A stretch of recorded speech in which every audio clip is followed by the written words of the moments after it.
Yang siap sama-sama katakan dalam nama Tuhan Yesus. Amin. Tepuk tangan yang meriah bagi Tuhan Yesus. Please sit down. Welcome home GBI Pelita. Shalom. Nice meet you all. Please join with our social media. Silakan bergabung dengan sosial media gereja, sosial media Bapak Gembala, baik YouTube, Instagram, Facebook, dan TikTok. Saudara pasti diberkati dengan firman Allah. Shalom bagi saudara yang di live streaming, dimanapun engkau berada. Mungkin di rumah sakit, mungkin di perjalanan, di rumah. Tuhan Yesus memberkati mereka yang mengandalkan Tuhan Yesus. Hari ini kita diberkati dengan tema, ya, waktu hidupmu sangat singkat. Sangat penting kita menyadari bahwa hidup kita tidak abadi. Sadarilah, tidak ada yang abadi di dunia ini. Penderitaanmu tidak abadi. Waktu hidupmu tidak lama di dunia ini. Berbahagialah engkau. Bersukacitalah. Jangan stres ya. Jangan susah. Walaupun banyak penderitaanmu, bilang sebelahnya berbahagialah. Bilang sebelahnya, ya, banyak kesusahan sebelahmu itu. Tapi bilang sama dia, berbahagialah. Hidup ini singkat, bilang sebelahnya, hidup ini singkat. Gak usah terlalu kau pikirkan, bilang sebelahnya, gak usah terlalu kau pikirkan. Bilang sebelahnya, don't baper. Gak usah terlalu kau pikirkan pendapat orang tentang hidupmu, pendapat tetanggamu tentang hidupmu. Udahlah, semua orang berpendapat.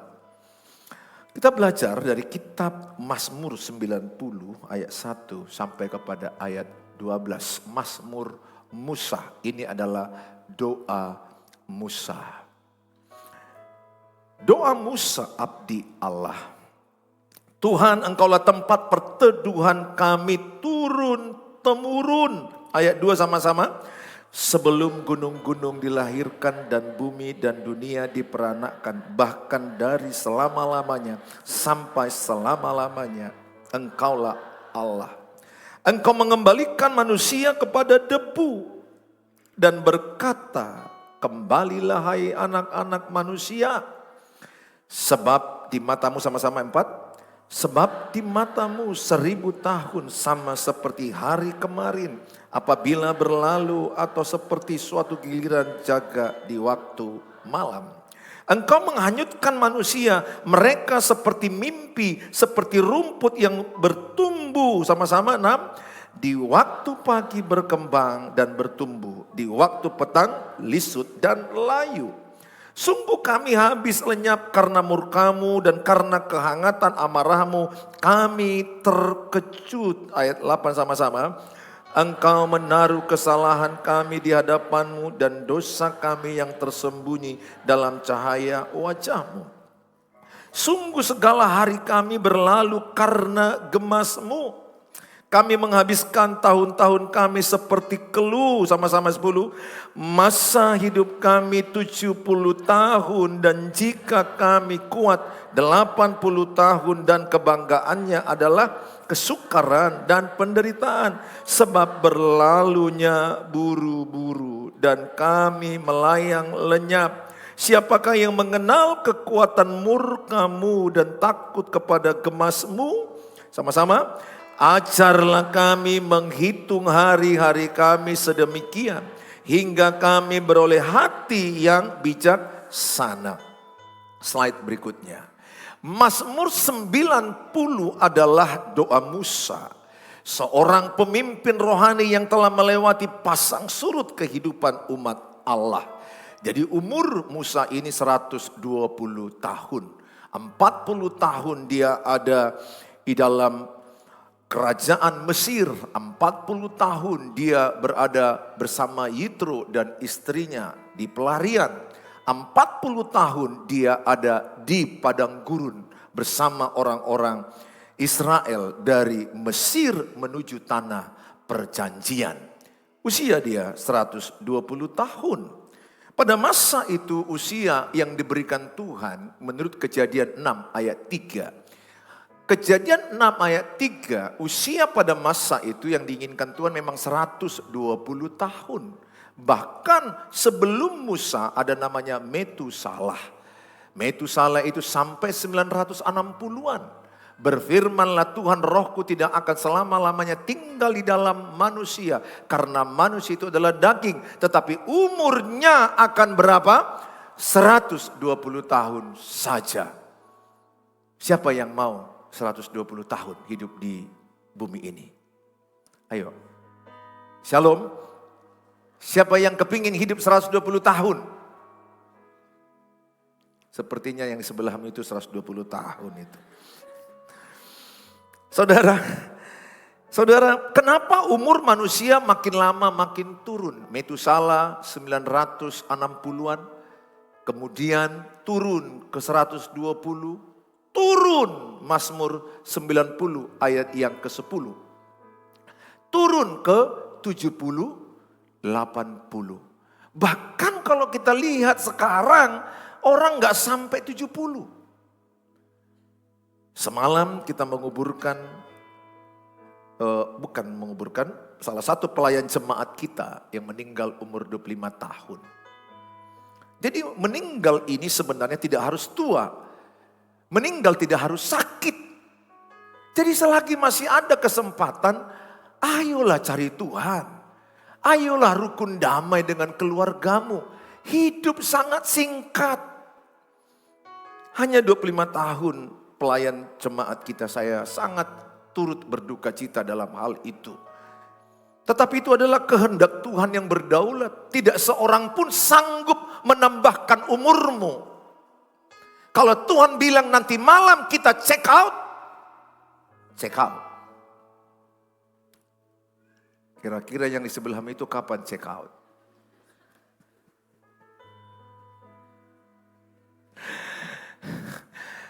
Tapi pertanyaan, siapa yang pasti dan percaya bahwa dia akan check out dari dunia ini? Angkat tangan.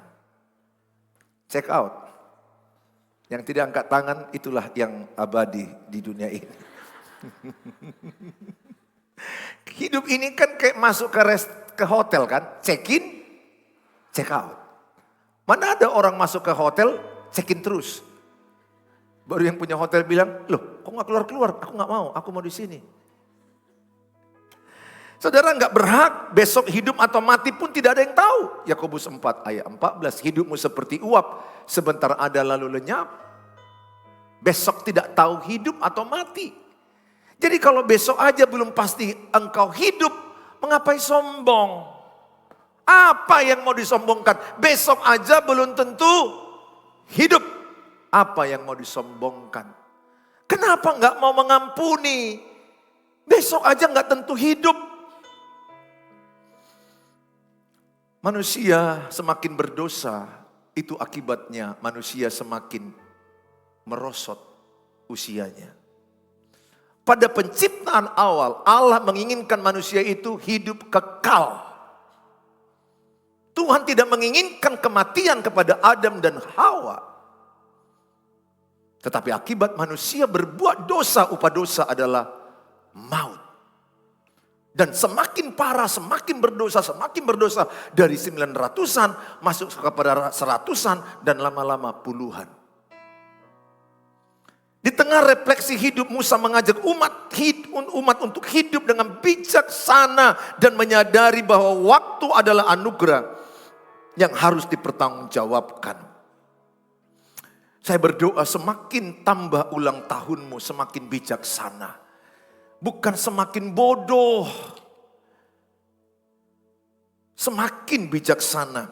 Bagaimana kita hidup semakin menghargai waktu Tuhan.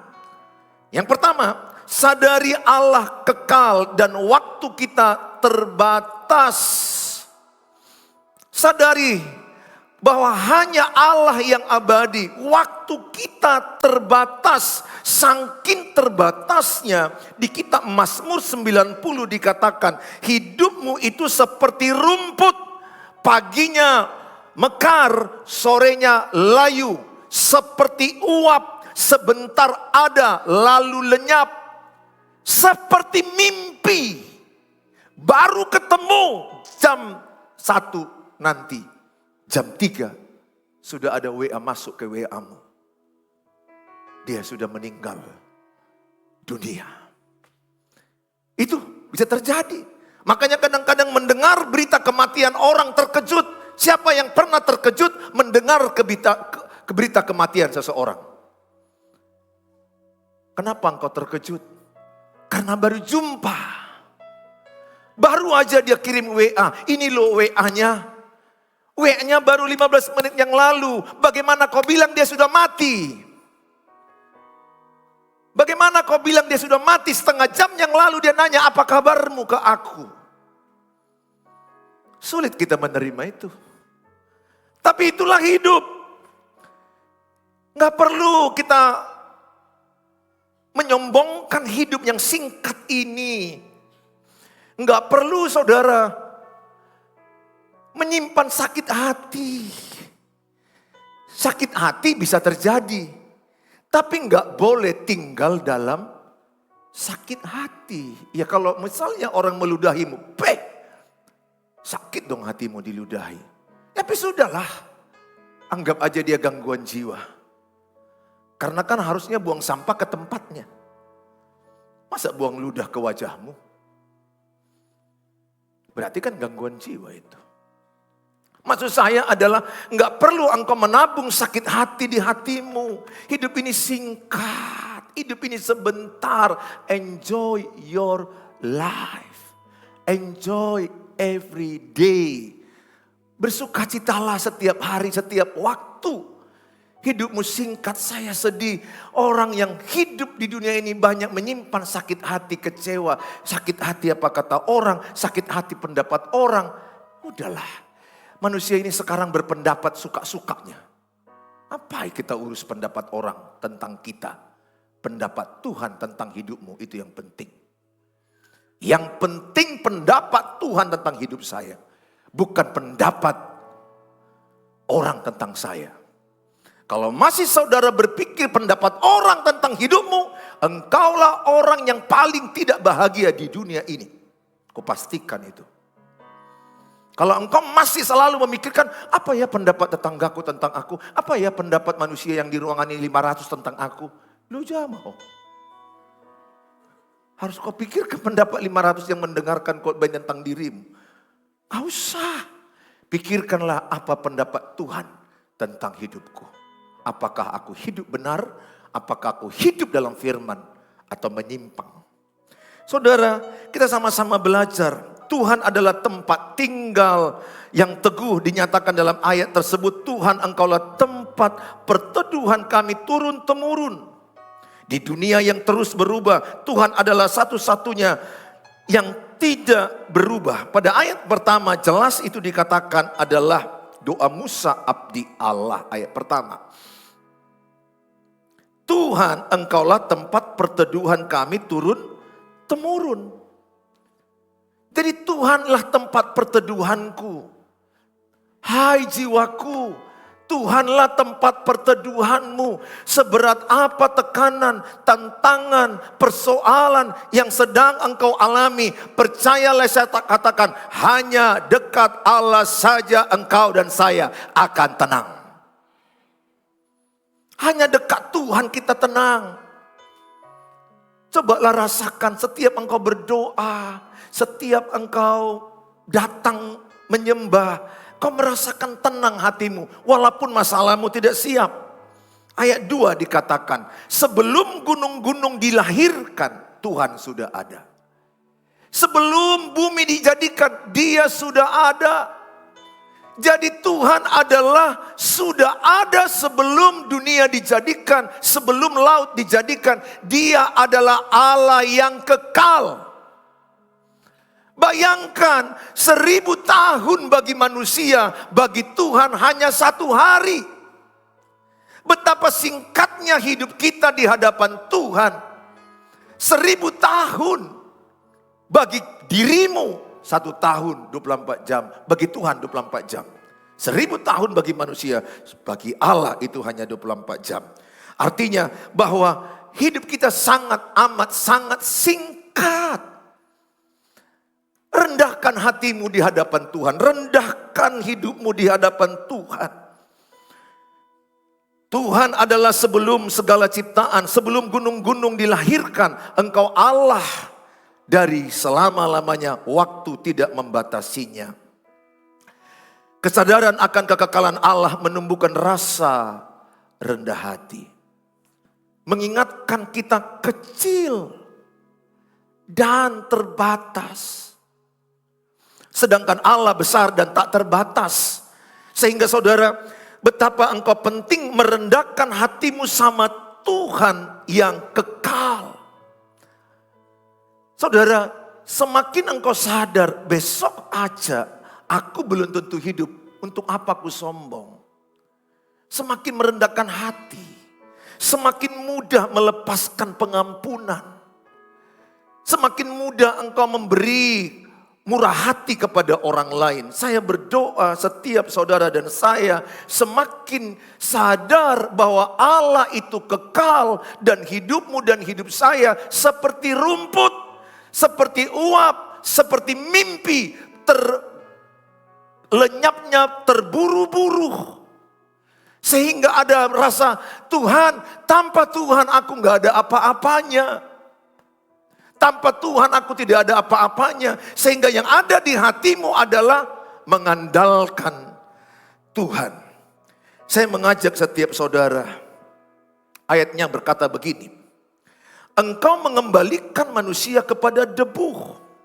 Ayat 3 kan begitu dikatakan ayat 3. Engkau mengembalikan manusia kepada debu. Dan berkata kembali, hai anak-anak manusia. Kalau kami pendeta kan biasanya 3 kali ya. Ambil tanah, siatano doho, mulak tutano. Dari tanah engkau kembali ke tanah. Kau lihat dulu yang sebelahmu itu, debunya itu. Bilang sama dia, kau akan kembali ke debu. Bilang sebelahnya, coba bilang sebelahnya. Dagingmu ini akan kembali ke debu. Ya. Dagingmu ini akan kembali ke debu. Saya kalau menguburkan orang mati, saya membayangkan diriku pun akan seperti itu. Saya akan kalian lempar juga nanti pakai tanah. Tapi jangan kuat-kuat kalian lempar. Mana tahu karena kau menyimpan dendam ke saya, kau ambil tanah, balik kau Pak Pendeta. Janganlah, sopan ya, sikit-sikit aja. Supaya jangan terganggu aku mati.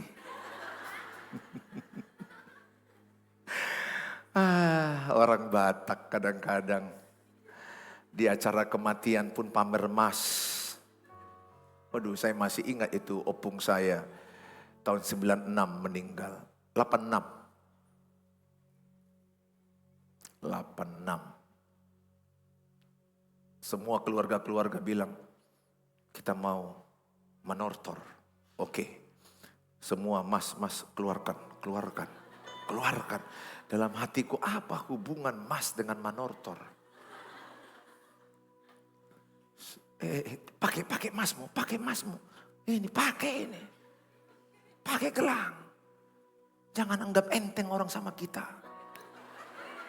Peparan opung marisi harus diperhitungkan. Yang lainnya menjawab, siap. Semua yang kuning-kuning. Waduh, itu betul di depan mataku karena aku di situ SMA kelas 1. Jadi saya tahu betul. Waduh, disinilah mayat opung gitu. Datang dari Bandung, datang dari Jakarta. Orang Batak kan mengandung. Sambil mengandung dia, nunga mateo ino. Ini mas ini loh, mas gelang. Oh. Padahal gak ada air matanya kulihat. Karena aku sampingnya. Itinggalo kodo hamion. Dalam hatiku sempat leopung kini ditamparnya lah tangan poparannya ini. Terganggu aku mati beko katanya. Terganggu aku mati. Mati aja pun masih sombong. Maksud saya acara kematian pun masih bisa orang sombong. Makin tambah usiamu makin rendah hati. Nggak perlu engkau harus pamer dengan apa yang kau miliki. Yang kau miliki tidak akan kau bawa. Ayub katakan kita lahir tidak membawa sehelai benang.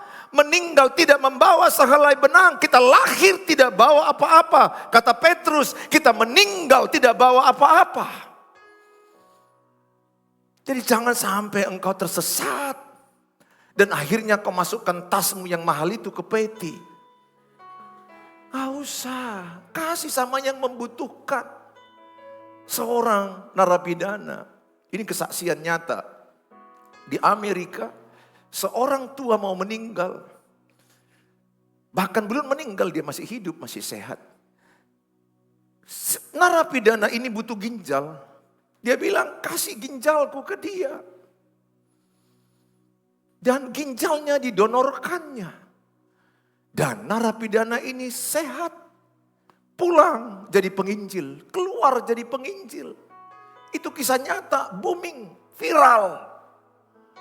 Karena perbuatan kasih membuat orang bertobat. Aku berdoa setiap saudara adalah hidup yang semakin rendah hati. Orang yang rendah hati ciri-cirinya apa? Tidak tersinggung. Orang sombong apa cirinya? Mudah tersinggung.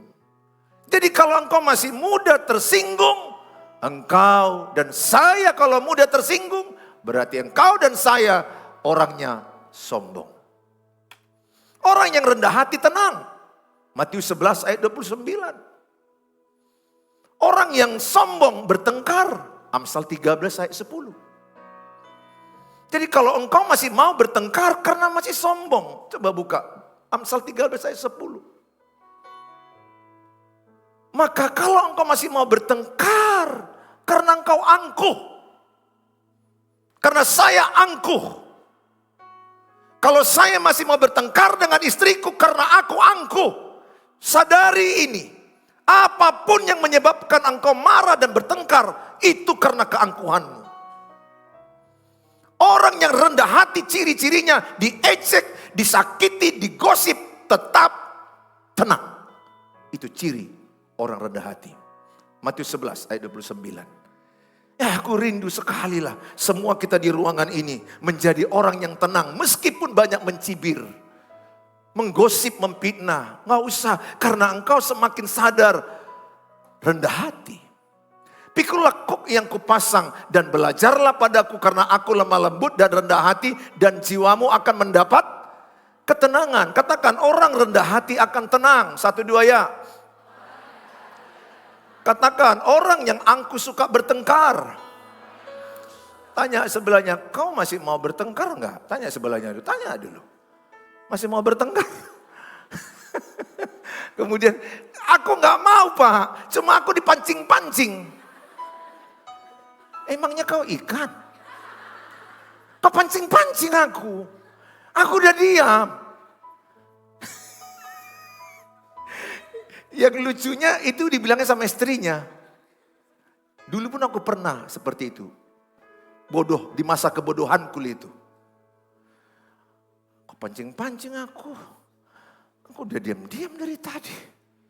Kok pancing. Sekali aku diam, 2 kali aku diam. Perhatikan, engkau tidak ikan. Bilang sebelahnya, jangan mau terpancing. Bilang dulu sebelahnya, jangan mau terpancing.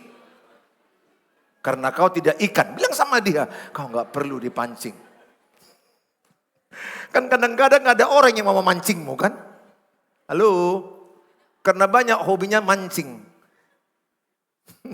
Sehingga dia terpancing, saya gak mau. Saya no. Udah bertahun-tahun aku gak perlu marah sama siapapun. Gak mau bertengkar. Itu komitmen saya. Apalagi istriku. Kalau dia merepet-repet, syukurlah tandanya dia masih hidup. Kurasa kalau istriku meninggal dunia, yang paling kurindukan salah satu.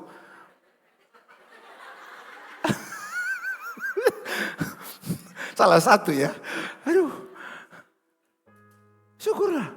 Dan bersyukurlah kalau suamimu ngorok. Tandanya dia masih hidup.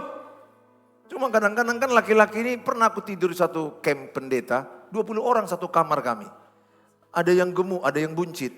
Ih ampun, malam-malamnya ngoroknya itu ada suara 1, suara 2, suara 3, suara 4. Kalau itu memang ku taruh bantal, Tuhan tolong aku. Kalau udah gemuk kan agak besar perutnya kan biasanya kan.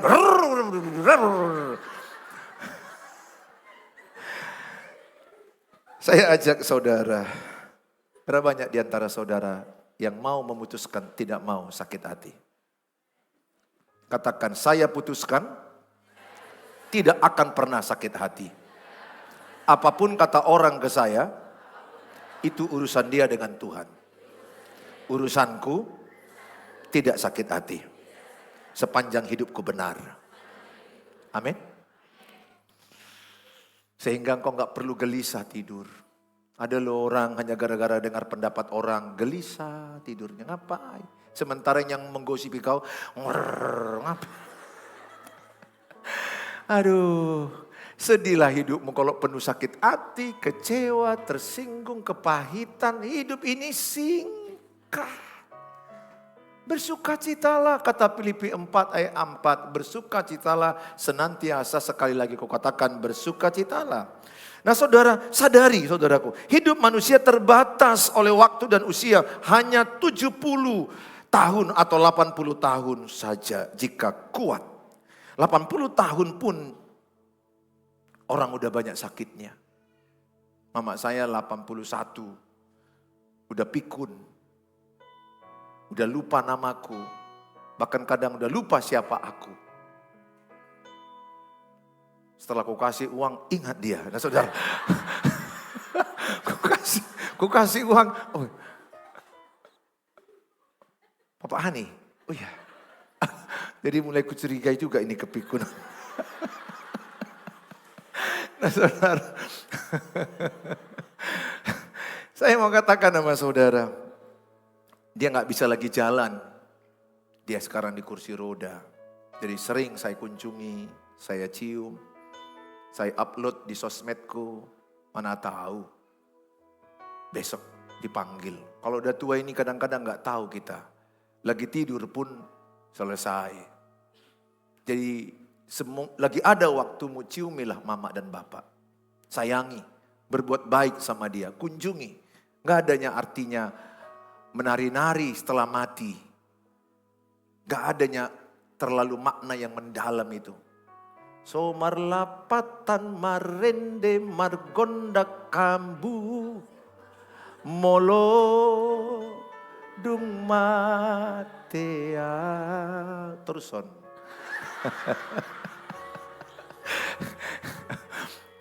Itu buku NDH Luan Nagok ya saudara. So marlapatan marende margonda kambu molodung matea. Yang gak taunya aku meneruskannya lagi makanya. Maksudku gak adanya artinya menari-nari terlalu. Silakanlah kalau itu budaya sepanjang ya tidak menyalahi Alkitab. Tapi kalau saya sih gak mau menari manortor sama orang mati. Kalau saya, tapi saya tidak anti ulos atau adat.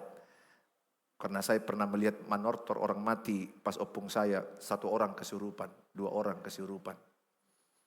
Yang apalagi kalau manortor itu mengundang arwahnya. Juga depan, langsung kulihat langsung ada abang iparku. Kesurupan dia. Waduh, hati-hati dalam hal itu. Ya, be careful. Sekedar simbol adat gak salah. Tapi kalau sudah kepercayaan nenek leluhur, arwah-arwah itu bahaya. Mana tahu nanti kau pergi ke kuburan opungmu. Opung. Pasu-pasu hami opung. Sesat itu. Jangan kau minta arwah opungmu memberkatimu. Enggak ada lagi hubungan orang mati dan orang hidup. Saudara yang saya kasihi, Efesus 5 ayat yang ke-15 sampai ayat 17. Mari sama kita baca Efesus 5 ayat 15 sampai 17. 1 Efesus 5 ayat 15, 1, 2 ya. Karena itu perhatikanlah dengan seksama bagaimana kamu hidup. Janganlah seperti orang bebal tetapi seperti orang arif. Terus Dan pergunakanlah waktu yang ada karena hari-hari ini adalah jahat terus. Sebab itu janganlah kamu berbodoh, tetapi usahakanlah supaya kamu mengerti kehendak Tuhan. Ayat ke-15 dikatakan adalah karena itu perhatikanlah dengan seksama. Artinya apa? Perhatikanlah dengan teliti cara hidupmu dari bangun pagi, siang sampai malam. Perhatikanlah caramu menggunakan detik demi detik. Setiap detik itu berharga di mata Tuhan. Detik itu adalah anugerah diberikan Tuhan. Waktu itu adalah pemberian Tuhan. Jangan gunakan gosip. Jangan gunakan mengomong-ngomongi orang lain. Galatia 6 ayat 4 katakan, jangan mengurus urusan orang lain. Baiklah tiap-tiap orang menguji pekerjaannya sendiri. Uji pekerjaanmu sendiri. Bereskan hidupmu sendiri, jangan orang lain. Mazmur lebih tegas katakan Mazmur 1 ayat 1. Jangan duduk dengan penggosip. Jangan duduk dengan orang pencemooh, penggosip. Jangan temani yang suka membahas orang lain. Ada 3 jenis orang. Yang pertama, orang yang membahas ide-ide. Ini orang hebat. Orang sudah memikirkan, bukan memikirkan, sudah fakta di Amerika, di China. Sekarang orang naik taksi, nggak pakai supir. Pikirkan. Bayangkan sekarang orang udah canggih. Mereka bisa pergi dari sini ke Brastagi tanpa supir. Orang sekarang sudah membuat tol di bawah laut. Kalau tol di atas laut udah biasa. Sekarang tol di bawah laut. Bagaimana kau bisa maju? Kalau engkau masih memikirkan gosip orang lain lah, membahas orang lain lah, ngomongin orang lain lah, iri sama orang lain lah, iri sama orang maju lah, kau tidak senang orang sukses lah. Kalau itu yang ada pada kita, betapa sedihnya Tuhan mengasihimu waktu. Kalau orang maju engkau irilah. Kalau orang lebih cantik kau irilah. Bertengkarlah, bertikailah, dendamlah, marahlah, sakit hatilah, kepahitanlah. Besok mati. Sedih kali hidupmu. Tuhan bilang rugi aku. Ngasih waktu sama kau. Bukannya akan kau gunakan memuliakan aku. Yang kau gunakan mulutmu membahas orang. Sampai bau hosamu. Malaikat cium dari surga, bok kali saya. Bok kali napasnya, terus membahas orang. Bilang sebelahnya, jangan temani penggosip. Bilang sebelahnya. Baru dia bilang, kau kan penggosip.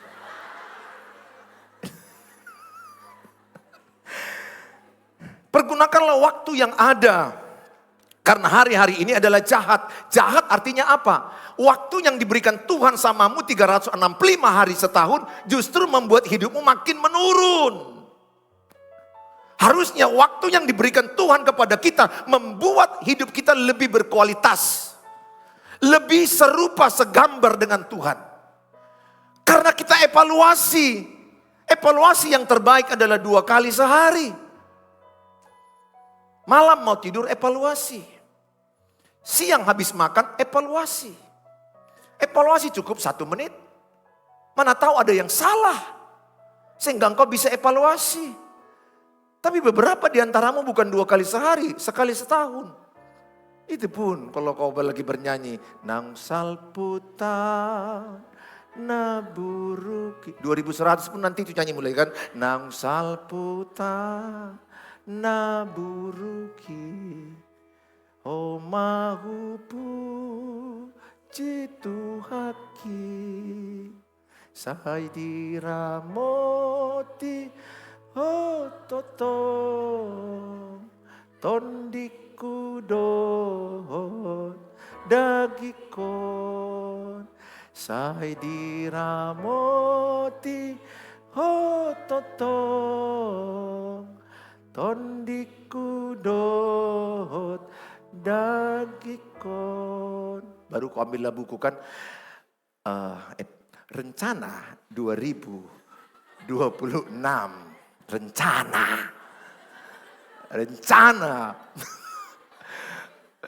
Berat badan turun 20 kilogram.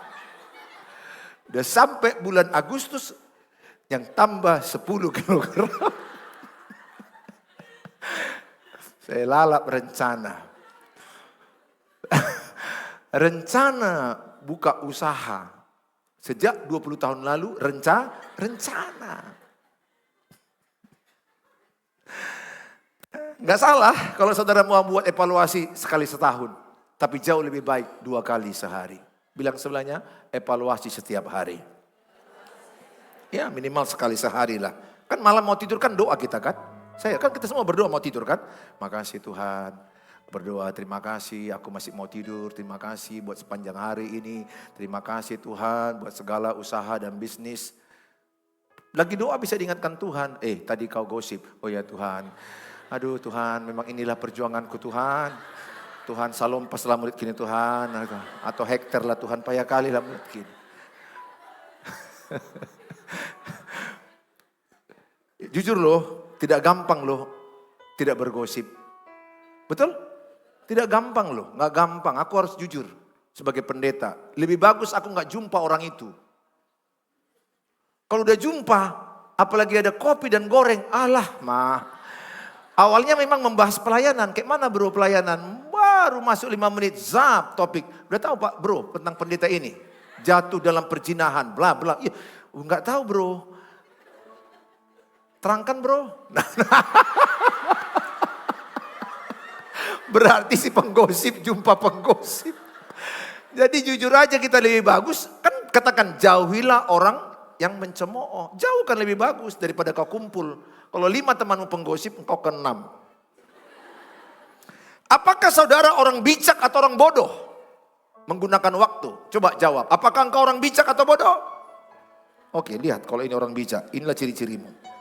Pertama, mengerti bahwa waktu adalah karunia Tuhan dan harus dipertanggungjawabkan.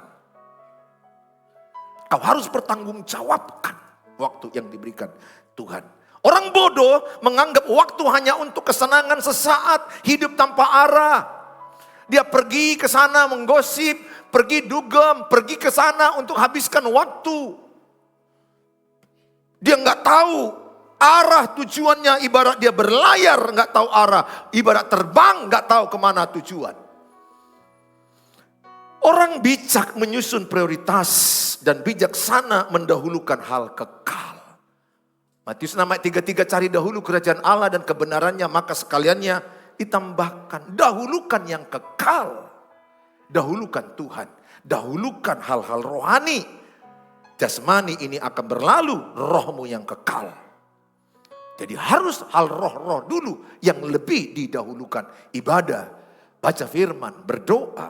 Orang bodoh menyia-nyiakan waktu untuk hal yang tidak berguna. Orang bijak menyempatkan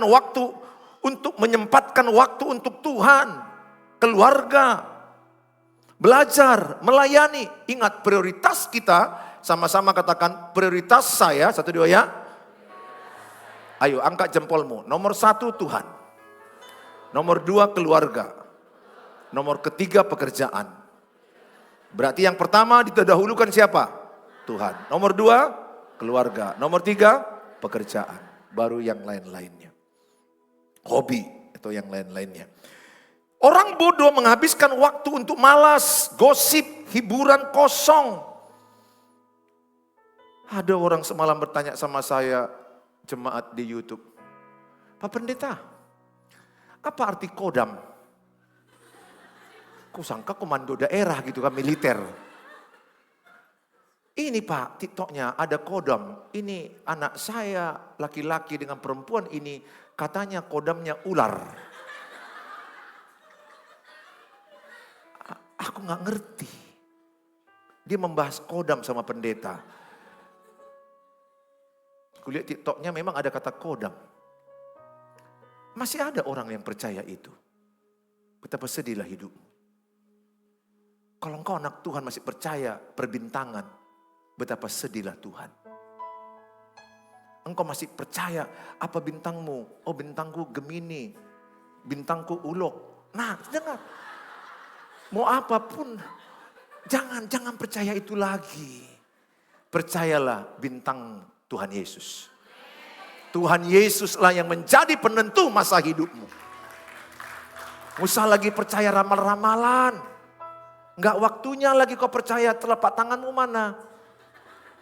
Nanti kau akan ada mengalami penurunan sedikit, habis itu kau naik. Yang ada di telapak tanganmu itu hanya 2, huruf M1 mati, huruf N2 mati. Yang pasti kita akan mati. Jangan lagi mau hiburan-hiburan kosong yang aneh-aneh. Kalau kau pakai TikTok jangan untuk goyang-goyang. Aduh pelayan-pelayan gereja, tolonglah kalian. Kalian sudah menyatu dengan saya, please lah. Kalau kalian sudah pelayan di sini, jangan lagi kalian pakai TikTok.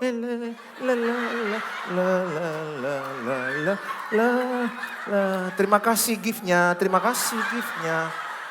Mateki Tuhan. Aduh, tolong ya kalian ingatkan semua pelayan gereja ya. Nggak boleh ya, nari-nari. Nggak salah main TikTok. Tapi janganlah kayak gitu murahnya hidupmu. Mana lagi bajunya agak ketat, jeansnya mama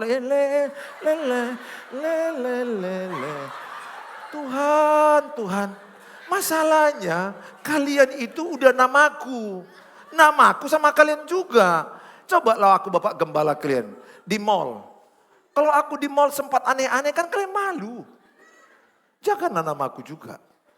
Sampaikan ke yang lain ya, tim EW ya, tolong semua choir, semua kalian termasuk jemaat. Jangan yang aneh-anehkan di situ. Ya.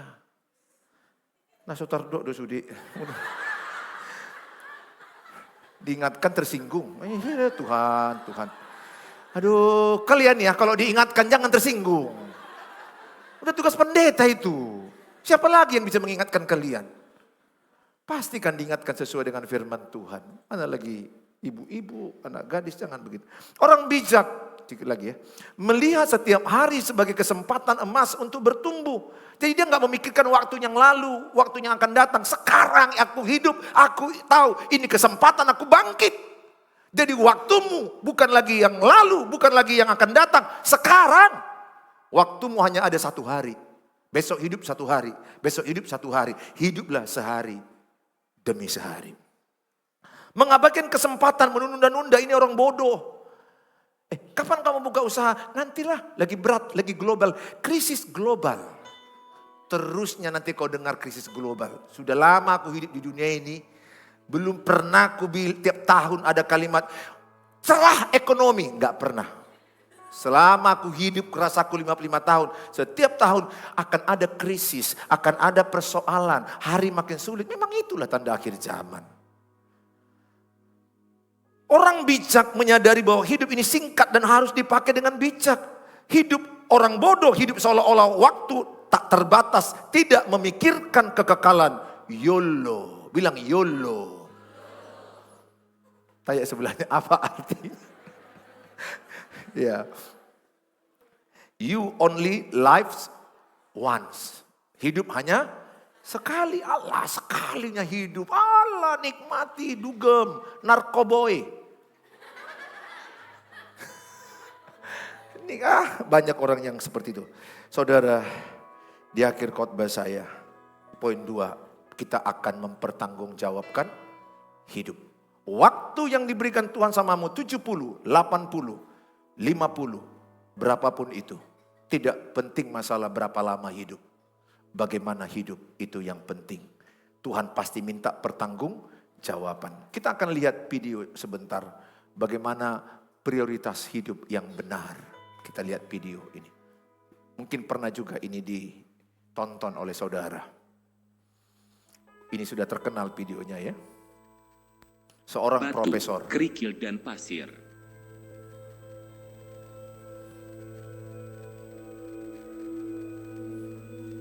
Seorang profesor sedang berdiri di depan kelas. Kelas dimulai tanpa mengucapkan sepatah kata pun. Dia mengambil sebuah toples dan meletakkannya di atas meja. Ia mengisinya dengan bola-bola golf sampai penuh. Kemudian dia bertanya kepada para mahasiswanya, "Apakah toples ini sudah penuh?" Mereka menyetujui. Dia kemudian mengambil kerikil dan mulai menuangkannya ke dalam toples. Kemudian dia bertanya kepada para mahasiswanya, "Apakah toples ini sudah penuh?" Mereka semua setuju bahwa toples itu sudah penuh. Selanjutnya sang profesor mengambil pasir dan menebarkannya ke dalam toples. Tentu saja pasir itu menutup semua celah di dalamnya. Profesor sekali lagi bertanya, "Apakah toplesnya sudah terisi penuh?" Para mahasiswa dengan ragu-ragu menjawab, "Mungkin belum penuh, Profesor." Kemudian profesor itu mengeluarkan 2 botol minuman ringan dan menuangkan isinya ke dalam toples. Secara efektif minuman mengisi ruang kosong di antara pasir. Para mahasiswa pun tertawa. Sang profesor mulai menjelaskan, "Toples itu menggambarkan kehidupan kalian. Bola-bola golf adalah hal-hal penting di dalamnya, yaitu Tuhan, keluarga, anak-anak, kesehatan, teman dan para sahabat. Jika segala sesuatu hilang dan hanya tinggal mereka, maka hidupmu masih tetap penuh. Batu-batu kerikil adalah segala hal lain, seperti pekerjaanmu, rumah, dan mobil. Pasir adalah hal-hal remeh di dalam hidup kalian. Hal-hal sepele yang ikut mewarnai hidup kalian. Jika kalian memasukkan pasir terlebih dahulu ke dalam toples, maka kalian tidak akan berhasil memasukkan semuanya. Hal-hal yang sama akan terjadi dalam hidup. Jika kalian menghabiskan energi untuk hal-hal yang sepele, kalian tidak akan mempunyai ruang untuk hal-hal penting yang kalian buat. Jadi, mulailah beri perhatian pada hal-hal kritis dan urgen untuk kebahagiaanmu. Bermainlah dengan anak-anakmu, luangkan waktu untuk check up kesehatanmu. Ajak pasanganmu untuk keluar makan malam. Akan selalu terdapat waktu untuk membersihkan rumah dan memperbaiki perabotan. Berikan perhatian terlebih dahulu pada bola-bola golf. Hal-hal yang benar-benar penting dalam hidup. Atur prioritasmu. Setelah selesai, maka uruslah yang terakhir. Urus pasirnya." Salah seorang mahasiswa mengangkat tangan dan bertanya, "Lalu minuman mewakili apa, Profesor?"